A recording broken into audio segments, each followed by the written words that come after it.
Welcome back to Make Easy, guys. In this specific video, we are going to discuss about how to create a Windows 10 bootable pendrive in a simple way. Let's start. Before that, when you are trying to install Windows 10 in your computer system, and if you are getting this type of problem, like it doesn't support legacy mode or it supports UEFI mode.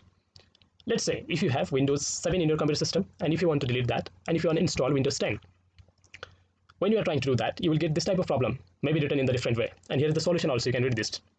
When you are making a bootable pendrive, you have to select partition scheme as MBR, target system as BIOS. Then it will work definitely. Okay, let's start the steps. You have to download this Rufus software. This is the website, you can download it from here. After downloading, you can just open it. After opening, you have to plug pen drive into your computer system. I have already attached, that is 32 GB. You can attach any pen drive, but size must be more than 4 GB. Okay, after that you have to click on this select. From here, you have to select this DIX or ISO image. Select, click on select, and from here you have to select Windows 10 installation ISO file. Okay, here is the one. So I'll just select it from here.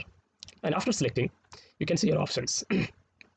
GPT, you have to keep this MBR, and BIOS or UEFI CSM. This one you have to keep.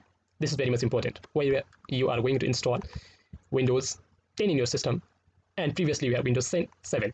You can keep name for this pen drive or installation media. I will keep this Windows 10, and you can see your anti-FS option is already selected. That's fine. You have to click on start. When you click on start, whatever the data you have in your pen drive, that will be deleted. If you want that data, just you can make a backup of those files, and then after that you have to click on this start. It will take few time and it will be done. So let's wait for that. As you can see here, this is already done and it is saying here ready. So you don't have to click on start, you have to click on this close, and it's finished. And then after that, to check that whether it is done or not, you have to go to this My Computer, this PC, and then Windows 10Z, this one you can see, double click on it, and this is the file, installation file. Okay, thank you for watching. If you like the video, click on the like button, click on the subscribe button, and share with your friends. Have a good day.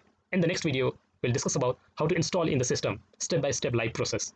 So click on the notification button so you'll get the notification for the new video. Again, have a good day.